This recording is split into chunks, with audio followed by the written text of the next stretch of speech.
That was a quick ending. I wasn't expecting the video end that quick. Welcome back to Horse Center. I don't know what happened there. Just kind of shut off in the middle. As you can see, we got Swiss Army Shawn back, and tonight our guest is Alice Beckman. Alice, how are you this evening? I'm doing good. Just living the dream. Yes, indeed, you are living the dream. It was your dream, you said, as a child It to be a was. jockey. I think I read that in kindergarten you were asked, "What do you want to be?" Is that right, kindergarten? And you said a jockey. Yes. Tell us about that. Yeah, well, I remember my mom actually still has the piece of paper where I wrote down. My teacher asked me, if it was one of those assignments where they ask all the kids, what do you want to be when you grow up? And my three choices that I wrote down, I wanted to be a cowgirl, a trick rider in the circus, or a jockey. So I guess I landed on jockey. You landed on jockey. So what does a trick jockey in the circus do? What did you have in mind for that? Like the white horses jumping through hoops, bareback in a sparkly outfit, that kind of thing. Well, there's anything that stops you from wearing Yeah. a sparkly outfit as a jockey? I mean, I need an owner to run a horse in some sparkly silks, and then I'll have it all. Absolutely, for sure. So you're riding a little bit around the Midwest now, but a couple different places. You're at Presque Isle, Belterra, some races at Churchill Downs, so a little bit all over the place. Tell us a Yes. little bit about kind of what's happening in your career and what you see going forward. Well, I've been riding for about a year now.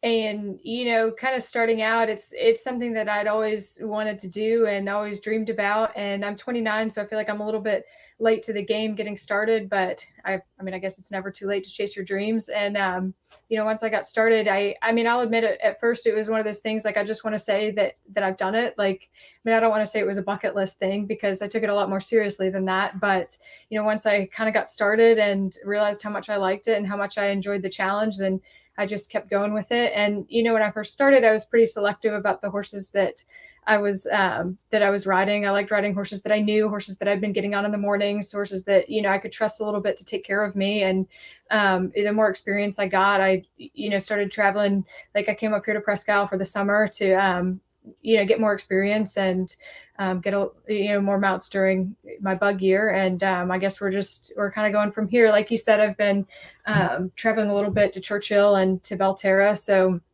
a lot of those connections that I'm riding for at those tracks are people that I've worked for a long time. I started galloping about 6 years ago. So a lot of those horses are horses that I know and I think are worth traveling for. But yeah, that's where I'm at right now. Well, it didn't take you long to win, if what I read is correct. So you came out Right. of the first race, oh, so close. But what Yeah. happened the second time around?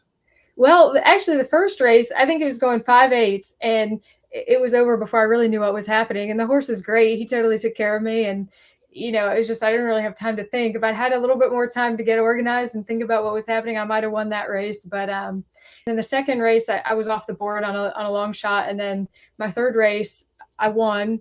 And that was actually a horse that I broke as a yearling, and we raised him at the farm, so that was kind of special to get my first win on him, because he was always kind of a pet. A pet horse that is a thoroughbred. Nothing wrong Yeah. with that. So you mentioned that you're breaking a lot of horses. You're breaking a lot of horses with someone that's kind of special in your life, right? They have a lot of connection with. So Yes. tell us first of all about that relationship, and then how that works on and off the track.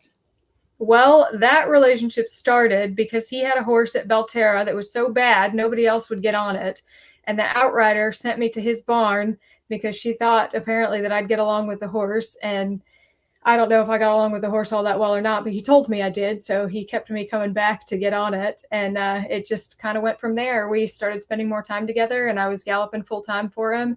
And I have some riding horses of my own, and it really just worked out that we've got a farm together in Dry Ridge, Kentucky, in northern Kentucky. So I've got my riding horses and babies that I'm breaking and things like that there. And then he has a few brood mares and horses in training, obviously at the track, but we've got some layups at home too. So we just work really well together. I mean, I think he's a great trainer, and he's one of those trainers he's a true horseman. He always has the benefit of the horse in mind. So I respect that a lot. And I think that's why we get along so well, on the track. And obviously we get along in other ways too. So it just, we work well together and respect each other. And I think that helps us a lot. So let's rewind to that horse.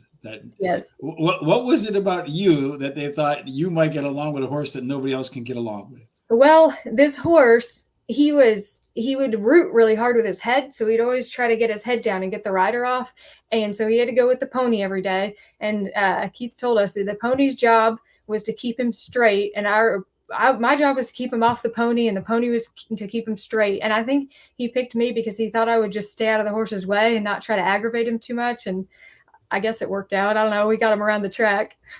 Well, it seems like it worked out, right? You're doing what you dreamed of doing now as we started the show. Yes, sir. Beckman and Shawn, welcome back. Shawn's been away on vacation down in South Carolina, or North Carolina's, with his toes in the sand and an umbrella drink in his hand. And I did not want to come back. I tell you, I'm not one to always want to not come back from vacation, but this one I definitely wanted to stay there. North Carolina was great.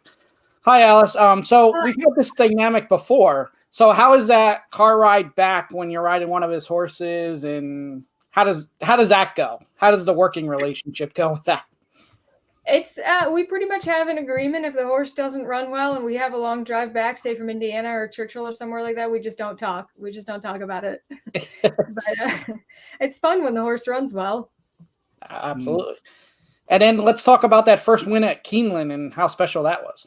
Yes, that was awesome. I mean, that was really a dream come true. You know, Keith claimed that horse at Turfway, and he was a little bit of a kind of a quirky horse. He just had a lot of anxiety and took some special care, and Keith really did a great job setting him up for that race. And we had a plan going in, and I always tell him, you know, it's nice when you give me a plan and I listen to what you say and I do what you tell me and it works out. So it definitely did that time. When you were a little girl and wanted to be a jockey, who were some of the jockeys that you really liked watching and looked up to? Well, Rosie Napravnik, of course, she was my idol. And, you know, my background with event horses and growing up in Pony Club and things like that, Rosie had a similar background. So, you know, I just always kind of watched her and I was like, man, if she can do it, I can do it, right? I mean, I hope to be a fraction of the rider that she is. But, yeah, she was definitely a lot of inspiration for me. Who are some of the jockeys now that you've been riding for a year that have really helped you? You know, I really try to watch a lot of the other riders at whatever track I'm riding at, because obviously they know how to ride that particular track. And, you know, especially here at Prescott, all the riders are really friendly and helpful and always willing to give me advice. And, you know, I think there's something to be learned from every rider, whether it's what you want to do or what you want to not do. So yeah, I've been really fortunate there that I've had a lot of veteran riders that have been really willing to help me and advise me, and I feel like really want to see me succeed, and that's a good feeling. What's your typical schedule race day, and then what's your typical schedule without race day? On a race day, well, so I go to the track in the morning, regardless, and get on horses. I try to breeze as many horses as I can, of course, and you know, I gallop a few too. And so I'll be at the track in the morning, and then up here at Prescott, I have my dogs with me. So I'll come home. I run at a house just a couple exits up from the track, so that's convenient. So I come home, walk my dogs, and then head back to the track for the races. You know, it's afternoon racing, so that's nice that I have the evenings kind of to myself. And, you know, a day that I'm not racing, I, you know, try to stay fit. I'll work out, go running, ride my bike.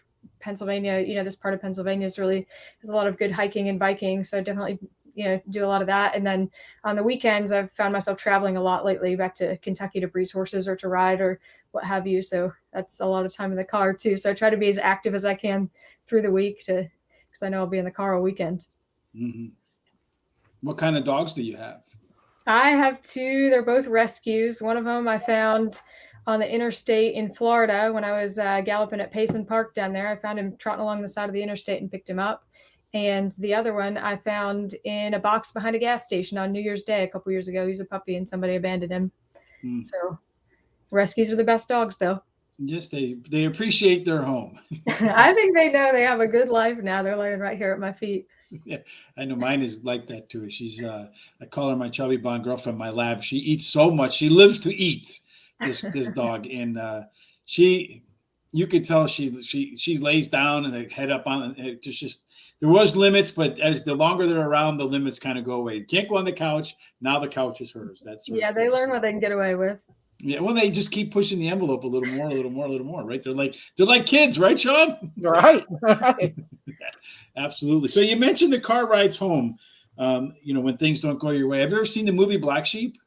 I have not, no. With Chris Farley and David Spade? I haven't. Do I need to see it? Well, yeah. I mean, there's two guys. They're going on hopefully this doesn't happen, but the father passes away who owned like I don't want that to happen. No, you don't want it to happen, but it just sets up the show. But so they sold like car parts, and the kid who's driving around the country trying to take over for his dad is with smartass David Spade, and the car rides are kind of funny. And there's some scenes in there where they're singing songs together. And I thought maybe when it wasn't going the good way, you guys could emulate that, play some music. And I promise if you haven't seen the movie, I don't make very many movie recommendations, but if you watch that, you see right here, Jack says, LOL, funny movie. If you watch that movie, I promise you will laugh and probably cry at some, not like from like sad tears, but from laughing tears for sure. All right. Noted. I'll watch it. So you're having a pretty good 2022 so far, off to a good start. You've already, I think, more than doubled your earnings from last year. Yes, so sir. What sort of things can you do to make sure that you get more mounts so that you can get yourself to keep on that vertical line up in earnings? I think a lot of it is just people seeing me out there in the mornings, working hard, making connections. One thing that I'm learning is not to be shy about putting myself out there. I've just got to walk into the barn and talk to trainers and introduce myself and not be afraid of rejection, because that's part of the game. I'm going to get a lot of that. And I've just learned to not take it personally. So, I'm just out there getting on horses in the morning and just keep hustling. So you had mentioned in one of the articles that you looked at that you knew when a horse, you finished second by a little bit, when you come back, you had high expectations. You were a little bit nervous about that. The horse is supposed to perform well. When you go into a race, how much do you try to avoid, like looking at the odds or any of those sorts of things? I was talking with another rider about this the other day. I feel like I'm kind of at the point in my career right now when not that I like riding long shots, but I'm always glad when it goes off at a big price, because there's not as much pressure to do well. I'd rather get beat on a 40-1 than a 6-5, but they all tell me that that's going to change. Eventually, I'm only going to want to ride the horses that really have a chance, because those are the ones that, really can have a better shot of doing well with, of course. But yeah, I try to stay positive about every horse that I ride. You never know what can happen. And I go out there and do the best that I can do, no matter what the odds are. So given the choice, to riding a horse that wants to be up front, one that stalks, or one that likes to run off the pace and come from the back, which of the three would you rather ride, or don't you really mind? I really enjoy the ones that come from way out of it. I rode a race a few weeks ago here on a horse called Candy, my boy, and he was trailing the field, and the guys left the rail wide open, and we just zipped up the rail. And that's just a fun feeling. Like, when you're sitting on enough horse that you can get there, that's my favorite kind of ride. I'm not saying it's the easiest, but yeah, I really enjoy those kind. So Jamie brings that up. Jamie Martinez. She says, every race I've seen you with, you're skimming the rail or splitting live horses with tough jocks on both sides. Do you ever get intimidated? I wouldn't say I get intimidated. I really am careful. I don't want to get in anybody's way. I don't want to cause problems for other riders. So I try to be careful to know, if I'm going through a spot, I want to know that I have enough horse to go through there. But if I'm sitting on enough horse to get where I want to go, and I know there's room, then I don't really think about it. I just go. And I also read that at a track, forget which track off the top of my head right now, because I'm getting older and I've been hitting the head too many times, but minus the hits in the head, you had mentioned that you were one of the few female jockeys at the track. So you always got a lot of support. Jamie says you're getting a lot of support as well at Presque Isle now. So how much does getting a lot of support from the fans help you when you're riding in a race? It means a lot. It definitely means a lot. And, it is fun. There's Erin Walker's the other female jockey here, and every once in a while a girl will ship in to ride something, but for the most part, it's just me and Erin. So people really notice when it's a girl out there, and, you always have fans that are just cheering for you because you're a girl. And I love that. I really like it when, people bring their kids out, and especially little girls, that I'll hear them say, look, Mom, a girl jockey. And I love that, because I want to inspire the kids that they can do anything that the guys can do, and they can probably do it better. It's true. I know, I'm just playing around. Do you ever get the hecklers too? What? Do you get the hecklers too? People yelling? No, so far I haven't. So far I haven't. I will tell a little bit of an embarrassing story though. I rode a horse last week and I wasn't tied on when he came out of the paddock and went to get handed off to the pony and realized that the pony didn't have him and he started crow hopping and he just took off. I didn't have my feet in the irons. I didn't have a shot of pulling him up and he ran off with me for a mile. And then when the outrider went to grab him, he ducked from the pony and I came off and I had the walk of shame all the way past the grandstand, like all the way past all the spectators. Everybody's asking me, of course, are you okay? Are you okay? And I got back on the horse and rode him and he ran third even after running off for a mile. So I was obviously happy with that. But there was a group of ladies that when I walked past on foot before I, got reunited with my horse, and they they were asking me, are you scared to get back on him? I was like, nah, I know the horse. Like, he's fine. That's the only trick he has. We'll be all right now. And after the race, they came over and congratulated me and they were cheering. And, that made me feel really good. Like, I mean, they didn't know me. The only reason they were so excited for me is because I'm a girl, but I'll take it. I'll take what I can get. Yeah, absolutely. It doesn't matter where the support comes from as long as there's support, right? So Terry Hay says, do you prefer to ride male or female horses and why? I love the fillies. I've always been that way, even with my riding horses and the horses that I grew up with. I've always been a mare person, rather break the fillies when they're yearlings. And I feel like, fillies take some patience and you can't force them into anything. It's communication with them and convincing them that it's their idea half the time. And yeah, I really like the fillies. Amy says, kudos to you. You represent the ladies extremely well. We have a small but mighty lady jock colony here, both all class, talent, and smart riders as well. Well, we have to agree with that for sure. So where do you see yourself in 5 years? You mentioned you did own some horses. You've been breaking horses. You have a farm. So a lot going on there. Where do you see yourself in 5 years? Well, I definitely want to focus more on my riding. I mean, of course, I've got my side hustles, but those are kind of taking a back seat right now because I really want to focus on my riding and ultimately want to ride the Kentucky circuit. So, I'd like to get some traction at Churchill, Keeneland, Ellis Park, Kentucky Downs, and hopefully still be riding in 5 years. So what things do you feel like you have like a good grasp of right now? And what do you think you really need to work on to get to where you want to be in 5 years? Every time I go out on the track, I learn something. I feel like when I'm gaining a lot of confidence and a lot of experience, I don't feel like I'm really great at anything yet because I feel like I still have so much to learn. But, I'm learning a lot about like technique as far as, even just handling my whip and things like that. But I've been working out on the equicizer and trying to get stronger at finishing on a horse and that sort of thing. And I think that, just the more experience I get and the more, technique I can pick up, that's going to help me advance a lot. Mm-hmm. Shawn, you got some more questions? You're kind of sitting there quietly. Sorry, Blake was he's still on vacation. I know he's still living in North Carolina. He brought home a bucket of sand with him. You know those little pools like you have in the backyard that you can put kids in? Yes. Their babies. He's got one of those under his desk filled with sand right now. No, I got a nagging 4-year-old that wants his cousins back who, it did make parenting a little easier as he's chasing his cousins around. Instead of you, right? Yeah. So, Alice, we've talked before about the female thing. So you and Erin are the only two that get to hang out all day long. And how does that relationship go?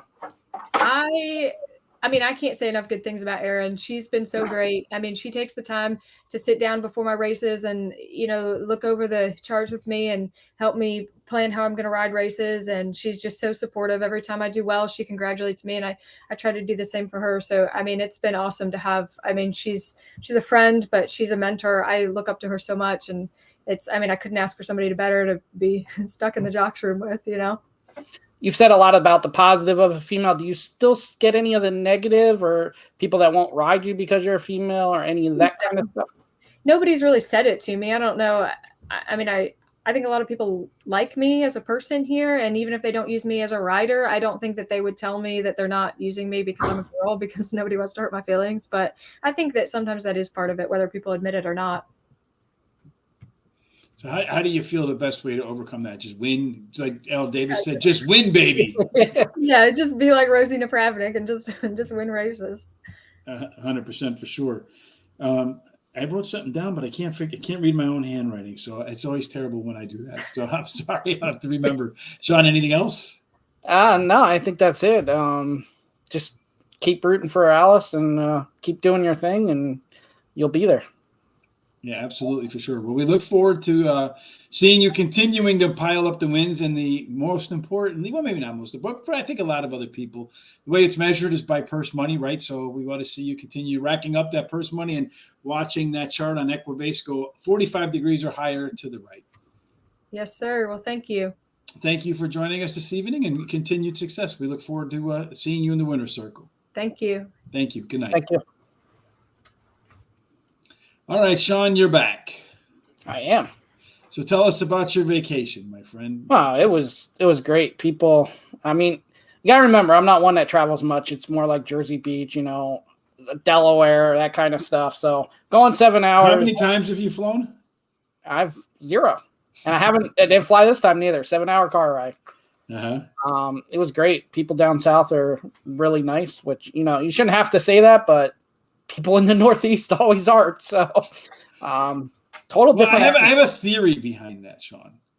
What's your theory? My theory is this. The South is a little bit more spread out, and the North is a little more congested. So if you've ever been to New York City, like in the middle of the afternoon, you have to compete for everything, including your spot on the sidewalk, right? Whereas if you're in the South, you have a little bit more space. It's a little bit more relaxed lifestyle. So I feel like that's one of the big differences why it's just a little more space to kind of operate in, so to speak. Yeah, that could be. Tuesday, we went on a wild horse tour, which was cool. The horses roaming around on the beaches.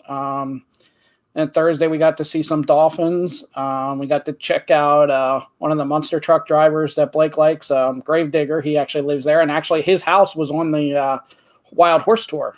We got to see his house. In other words, it pays to drive a monster truck. Yes, it does. He has his own thing where they have, we got on a monster truck. Maybe we're in the wrong business, bro. Should we put together a monster truck? There we go. We could do it. Yeah, I don't know how much a monster truck costs, but I know that maybe we can get Blake to drive it too. He'll have a lot less food. By the time we're ready, Blake will be old enough to drive. Yeah. Yeah, by the time we can afford one, for sure. Yeah. One of the monster trucks, at least at the pace we're going around here. So speaking of back, your favorite person is back, Shawn. Well, I don't know if he's your favorite person, but he's your favorite person to talk about. Yeah, we went what? We went 90 days. Well, I don't know if it was quite 90 because there was stories here and there, but yeah, a couple months. So Bob is back to the barn at Santa Anita, probably going to be putting out a string of horses at Del Mar. And what do you think about that, Shawn? Do you think he's going to come back with a chip on his shoulder and all of his horses are going to just win like Al Davis, just win, baby? Yeah, I guess. I mean, he probably won't have as high of a percentage, and who knows what horses he has left.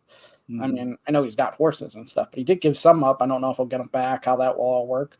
But yeah, I'm sure he'll come back winning, swinging, and probably won't be as high of a percentage as he had, though.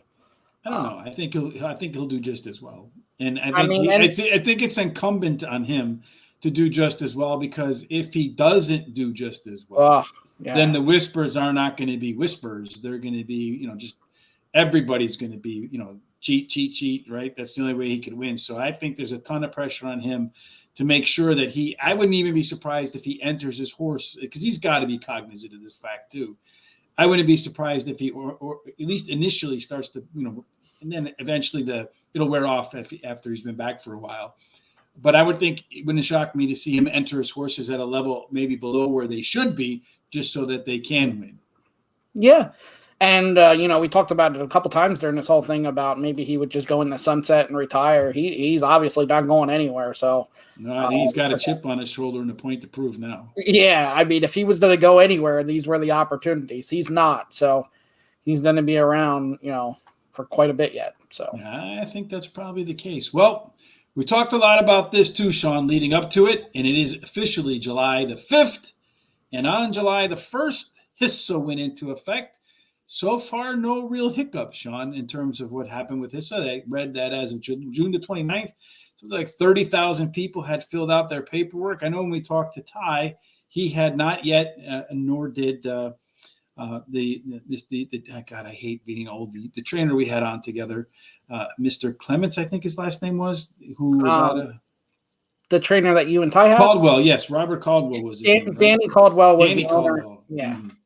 Yeah. Man, I hate getting old, bro. But he had said he hadn't filled out his yet. So So far, so good, Sean. I mean, I think that there hasn't been quite the hiccups that people thought, at least initially, but we'll see kind of what the fallout is maybe after a couple of weeks. Well, what do you think?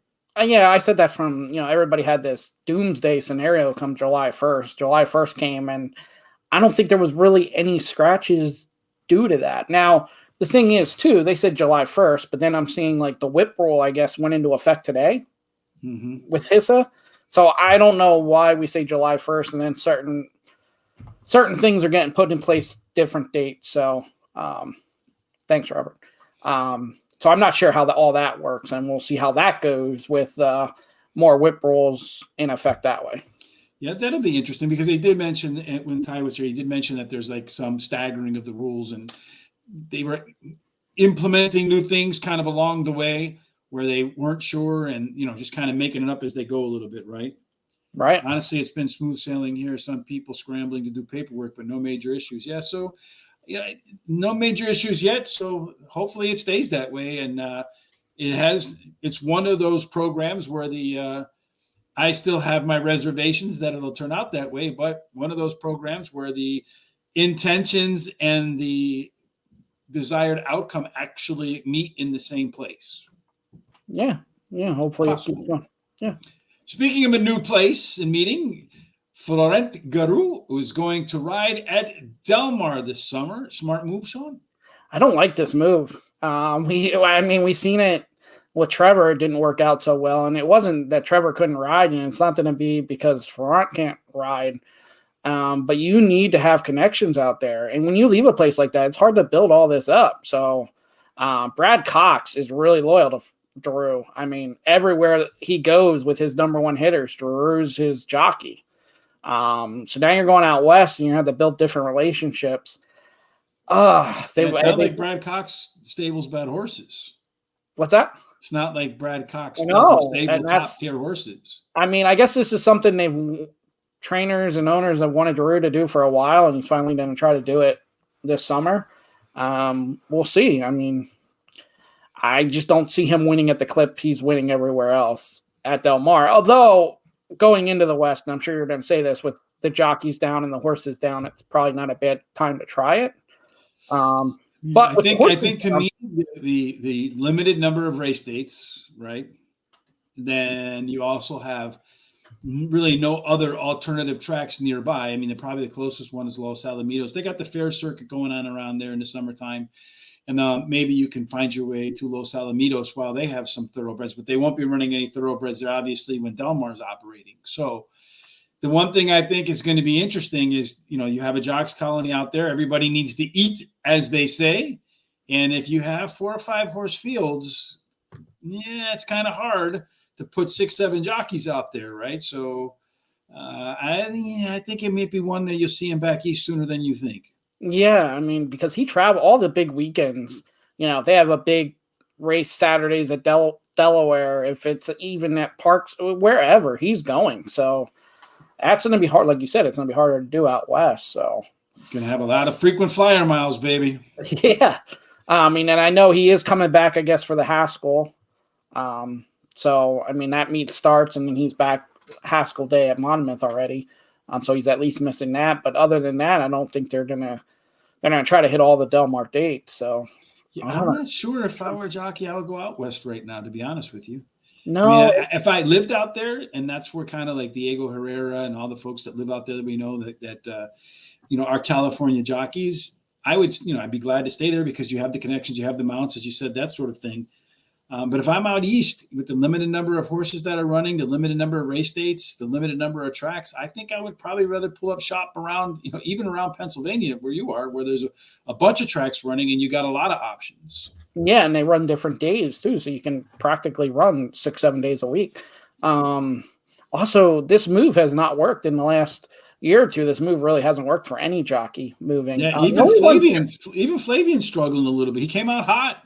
Yeah. On the NYRA circuit. Now he's kind of struggling a little bit to find a winner's circle. Yeah, so as strong as he is. And Bravo's working out. I mean, not winning at the percentage he does out east, but he's still winning pretty good. I The fields may be larger with the program. Yeah, they do have the out-of-state horses. Terry's right about that. And they do seem to, for some reason, Terry, that works at Del Mar. And I think they have pretty much a similar program at Santa Anita, but it doesn't have the same impact at Santa Anita. I guess it's the ocean, right? I was going to say, it's the surf meets the turf, right? Yes, indeed. Well, I've been to Santa Anita. I haven't been to Del Mar. Terry's been to both, so he can probably comment. But I got to say, Santa Anita with the backdrop there of the San Gabriel Mountains, I mean, that track is absolutely beautiful. So I can only imagine what the one on the ocean at Malibu looks like, right? I could go say hello to Mel Gibson and all the stars. You know who owes me a lot of money? Yeah, Mr. Gaffleone. But Calling Tyler Gaffleone. I'm looking for my royalty check. When he was on the Player's Edge with us, I made a promise I wouldn't bet on you. And if I didn't bet on you, that I would get 1.5%. And you just won the 8th Churchill Downs jockey title. So I want to know, where is my royalties at? You know why you're not getting it, right? No. Because he's getting married next week. Oh, that's what it is. So he's got his money tied up right now. So you're going to have to wait a little bit for your money. Yes, I'm going to have to wait on my money. Congratulations to Tyler. See what happens when you come on the show? You become the leading writer at Churchill Downs. So when Shawn reaches out to you, wherever you are, I got to say, Alice, you're ready for some big wins coming up because you see the impact we had. Now, if you want, I can make a side deal with every other jockey as well. I won't bet on you either if you want to win a title. Yeah, and speaking of coming on the show, I don't know if you've seen this yet or not, but your partner last week, Ty and his wife are expecting. They just announced yesterday. So yes, congratulations on that, Ty. Yeah, so I did happen to catch that. I figured you'd bring it up. All right, one final thing I want to talk a little bit about, Shawn, before we head up and out of here. There was kind of a tweet storm in horse racing Twitter, which stole our HRT, by the way, right? Horse racing Twitter, they refer to it as, I saw that. Yeah. Why are we being referred to everywhere over the internet? It stands for horse racing Twitter. I'm like, all right, anyway. The Maggie Wolfendale yesterday, somebody, Turf Monster or something like that, commented that he was unhappy with the fact that she doesn't comment about Thomas Morley, her husband's horses. And she had mentioned that when she commented on him in the horse, like big positive comments, the horse didn't run well, then they called her all sorts of derogatory names. And then if the horse did run well and she made negative comments about it, that she was kind of sandbagging. So what are your thoughts on that in terms of if you are in any way, shape, or form connected to a trainer or a jockey or whomever, and you're one of those on-track commentators, what do you think the policy should be? I mean, I think you should just do your normal thing. And some do. There's a couple on TVG that they're married to trainers and stuff. And, you know, if they don't bring it up, and usually it's the co-hosts that end up bringing it up, but they don't bring it up, you don't even really notice. So, I mean, unfortunately, the fans are going to give you slack no matter what. One way or the other, right? Well, it seemed like, from reading the comments, it seemed to me it was like 9-1 in her favor. I think you got to my opinion, is you got to pick one or the other, right? And whatever it is, stick to it. Either you never comment or you always comment, but you can't be anything in between. Right. Absolutely. And that's the way I would probably lean on not commenting about it, because I feel like it would be very difficult to be objective because you have an emotional connection there, right? It's your husband, and your personal finances depend on, not necessarily depend on it, but are also in play with that particular horse. So I refrain from saying anything at all. And I agree with her. Just look at the past performances. They can speak for themselves. Although I think what people are kind of hoping for, at least the tone that I got from the Twitter feed, was that they want her to basically say, bet on this one, don't bet on this one, and to sort of give them inside information, so to speak. Yeah, and that you can't do. You just got to be professional and comment what you know. Like she does. Yeah, she always makes it known. Yeah, I mean, it's tough. I mean, and you see it so much in the horse racing business with people on air that are in the game. So you got to decide how you can do it. Almost done, Blake. We're almost there, buddy. For sure. Yeah. So Jamie says her dad said, never bet on my horses because I hate to see people lose twice. Just bet on our horses, the ones we pick on during the daytime show. Terry and I will be back tomorrow to go over let's try to tackle that Delaware card. Only 8 races tomorrow. That'll be fun at 12 o'clock. Tomorrow, Sean, you told me that you can't wait to pronounce this guy's name. So who's our guest tomorrow night? So when I went to Penn, I met him. He's a young trainer, and his family's been training for a while. So they call him Peter at the track. We're going to try to pronounce his name. He tried to help me here. It ain't going to work. But Pagnodius Sinifius. Perfect. Totally butchered that. But young guy with a lot of enthusiasm that's been grown up into the sport, and we'll learn more about him tomorrow. He's very, very knowledgeable and enthusiastic about the sport. So it should be a great guest. Yes, and he'll be on tomorrow night at 8 o'clock. Again, Terry and I will be back at noon tomorrow to talk about Delaware Park. Thursday night, we'll be covering all the big races on the Players' Edge at Horseshoe, Indianapolis this weekend. So we have a guest who's making his second appearance on Thursday, right? Yeah, John G. Dooley. Was great the first time and loved coming on and is willing to come on again. So we must have done something right. You know what's crazy, Sean, is when I hear John Dooley, I because he announced at Arlington Park, and you never saw the face. You just heard, like, if you're at the track, you know how you hear the voice, it's kind of like echoing in the air, so to speak. And it was kind of weird when he was on the show because you're used to the voice being in the air and not right in front of you. So I'm looking forward to that.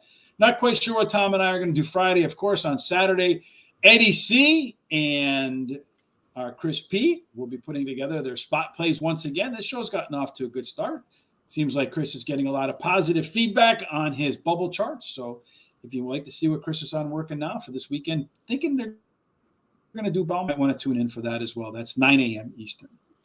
Any other thoughts before we close up shop on your first day back here? And you can tend to, are you almost done yet?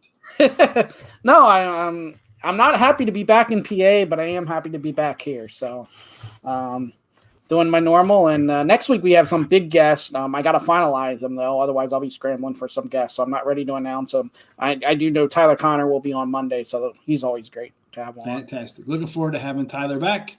Until we get together again tomorrow, Terry and I, to go over Delaware Park. Once again, want to say thank you to Alice for joining us tonight. Wonderful guest. Our pleasure for sure. Until we get together again, Sean, we hope that your evening, your day, whatever else it is that you're doing, it ends up in a winner circle. Absolutely. Have a good night. We'll see you in a couple seconds, Blake. We're almost done.